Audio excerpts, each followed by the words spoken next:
Assalamualaikum warahmatullahi wabarakatuh. Selamat pagi Dewan Juri yang saya hormati. Kami dari SMA Tadjid Boarding School dan saya Muhammad Rizky Fadilah Anwar akan menyampaikan definisi dan memaparkan argumentasi-argumentasi mengenai mosi pada pagi hari ini.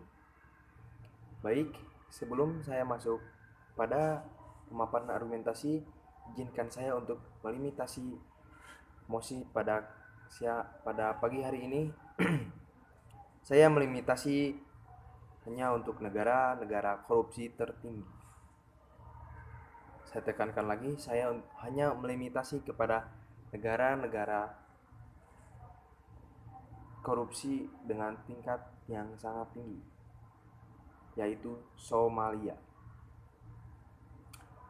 Baik, sebelum saya masuk kepada argumentasi, izinkan saya untuk menyampaikan definisi dari korupsi. Korupsi menurut Kamus Besar Bahasa Indonesia, korupsi berasal dari bahasa Latin yang berarti busuk atau rusak, menggoyahkan, dan memutar balik atau menyogok.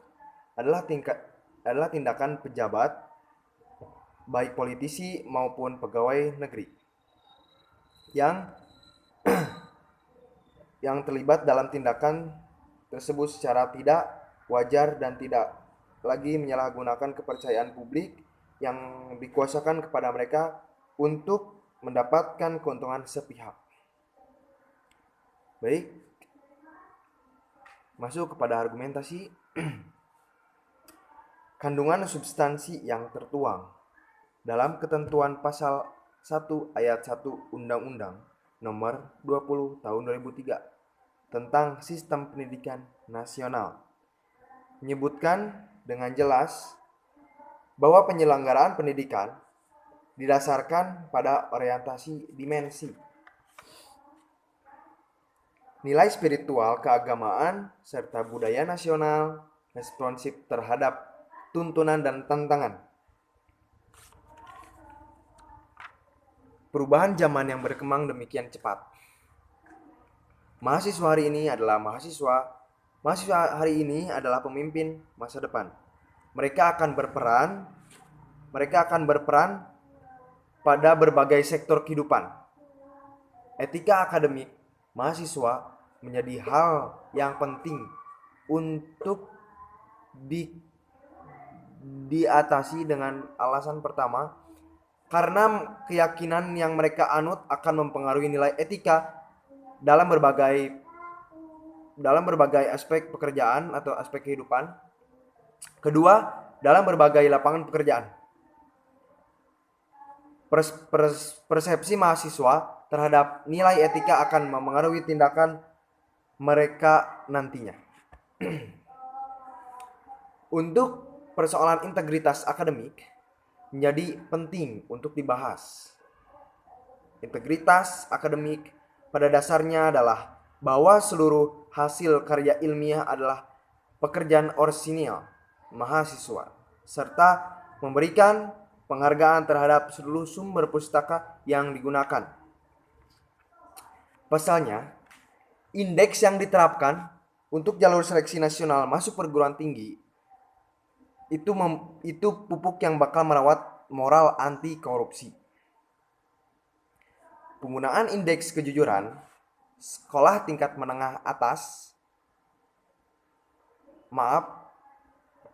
penggunaan indeks kejujuran pada perguruan tinggi itu akan dimulai dalam masa seleksi tahun ini. Basis nilainya telah dibuat Kementerian Pendidikan dan Kebudayaan atau Kemdikbud dari tahun ajaran 2015 sampai 2016, utamanya kinerja dalam ujian nasional. Ada 11.000 sekolah yang mendapat indeks integritas tinggi. Pelajaran amat mahal itu ditunjukkan kepada para guru,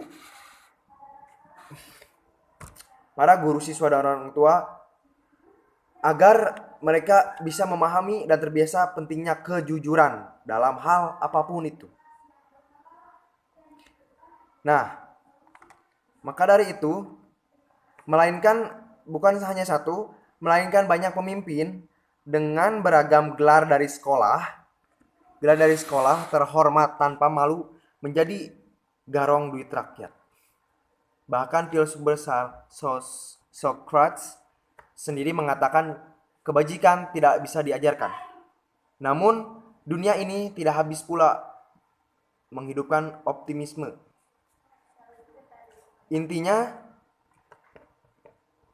integritas para pendidik membawa negara itu mencapai indeks persepsi korupsi dari 8,3 dari skala 0 hingga 10 menjadi negara terbersih dari perilaku korup.